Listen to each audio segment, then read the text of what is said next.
네, 안녕하세요. 하이퍼 수학학원 강사 남상욱입니다. 이번에는 시지중학교 3학년 중간고사 분석 영상입니다. 빠르게 출제 범위부터 알아보도록 하겠습니다. 출제 범위는 크게 단원별로 2개, 2차 함수와 삼각비 단원 이렇게 2개만 출제가 됐고요. 문항수를 보면 2차 함수가 총 이제 12문제, 삼각비가 11문제. 그래서 23문제 중에 12문제, 11문제 이런 식으로 문항수만 보면은 요새 말로 황벨이라 하죠. 황금 밸런스였습니다. 자, 이번 중간고사 특징입니다. 방금 전에 문항수만 보면은 와, 황금 밸런스다 이런 얘기를 했는데, 그러면 진짜로 황금 밸런스였는가? 자, 제가 봤을 때는 문제를 보니까 삼각비 문제는 객관식 15번을 제외하고는 사실은 너무 평이했어요. 좀 쉽다고 얘기를 할 수도 있고요. 근데 2차 함수 문제는 그래프 활용 문제만 제가 기억한 걸로 4문제가 나왔고, 그리고 다른 문제들도 뭐 기본 개념이라기보다는 기본 유형의 문제들, 하지만 기본 개념이 아니고 유형의 문제들, 이제 그런 것들로 이루어져 있다 보니 삼각비 문제보다는 2차 함수 문제가 전반적으로 비교했을 때 조금 더 난이도가 있었고, 그래서 이번 시험은 문항수만 보면 정말 황금 밸런스처럼 보이지만 실제로는 2차 함수에 힘을 준 시험이었다. 이게 2학년하고 연결해서 좀 생각을 하면 2학년도 이번에 1차 함수에 조금 더 힘을 줬거든요. 그래서 물론 시험을 내는 2학년, 3학년 선생님이 다르겠지만은 뭔가 시지중학교에서는 이번 중간고사에 함수 단원에 조금 더 힘을 준 게 느껴진다. 이렇게 얘기를 할 수가 있겠습니다. 그리고 두 번째로, 방금 전에 그러면 2차 함수의 문제가 좀 힘을 줬고, 삼각비 문제보다는 조금 난이도가 있다라고 얘기를 하긴 했지만, 사실은 2차 함수 문제도 그렇다고 뜯어보면 막 처음 보는 문제가 있지는 않았어요. 그러니까 기본 유형에서 다 나올 법한 문제들이었고, 그래서 조금 상위권 친구들에게는 사실은 좀 평범한데 그냥 다 그저 그렇네? 요런 정도의 수준.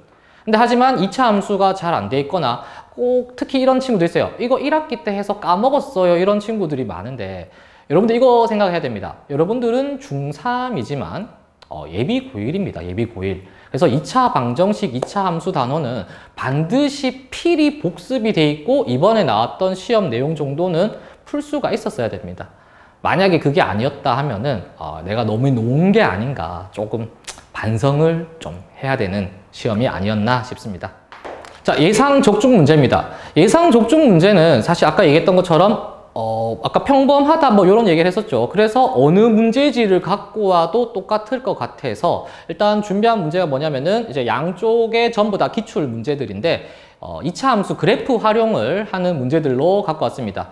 자, 그림이 요렇게 있고요. 자, 또 그림이 요렇게 있는데, 이 그림을 내가 똑같이 봤다, 요런 얘기는 못 하겠어. 요건 똑같이 봤을 건데, 이런 얘기는 못 하겠지만, 여러분들 이거 기억해야 돼요. 똑같은 그림의 문제가 이제 똑같은 게 아니고 똑같은 방법으로 풀 수 있으면 우리는 그걸 똑같은 문제를 하죠. 2차 함수 그래프 이제 활용 문제 같은 경우는 점을 한 개의 미지수로 잡아가지고 식을 세우는 똑같은 이제 방법으로 풀이가 되기 때문에, 만약에 내신 대비서, 꼭 내신 대비서가 아니더라도 아까 얘기했듯이 2차 함수에 대한 내용이 충분히 학습이 돼 있던 친구들한테는 크게 낯선 문제가 아니었을 겁니다. 반대로 요거는 이제 삼각비 문제인데, 여러분들 기준으로 요쪽에 왼쪽인가요? 왼쪽에 있는 게 실제 기출 문제고, 오른쪽에 있는 게 일단은 갖고 오기는 내신 대비서인데, 이거는 내신 대비서가 적중률이 좋다 이렇게 할 수 있지만, 아까 얘기했듯이 삼각비 문제는 너무 평이했어요. 그래서 시중에 어느 책을 봐도 사실은 있을 문제입니다. 그림이 심지어 똑같죠, 지금. 하나 더 보겠습니다. 자, 요 문제들도 늘 많이 보던 문제들이죠, 맞지? 그래서 삼각비 문제는 너무 평범했고요. 요거 객관식 15번은 이제 삼각함수 문제 중에서 유일하게 그래도 쌤 봤을 때는 조금 난이도가 있지 않았나.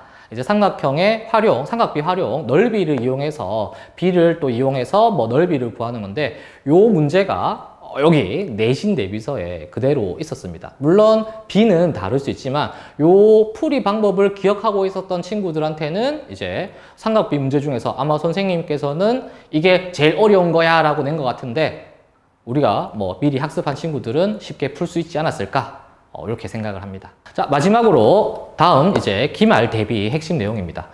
시지중학교 같은 경우는 일단 제가 들은 게 맞는지 모르겠는데 다음 기말 범위가 삼각비부터 다시 친다고 하고 맨 뒤에 이제 통계 단원에서도 상관관계만 뺀, 그러니까 실질적으로 2학기 범위 전범위죠. 이제 전범위라고 들었습니다. 게다가 여러분들 중3은 기말고사가 빠른 거 좀 아시죠? 11월 초인데 그러면은 기간은 짧은데 범위는 많고, 그래서 서둘러야 됩니다. 지금부터 바로, 사실 지금이 아니야. 영상 올라갈 때 늦었어.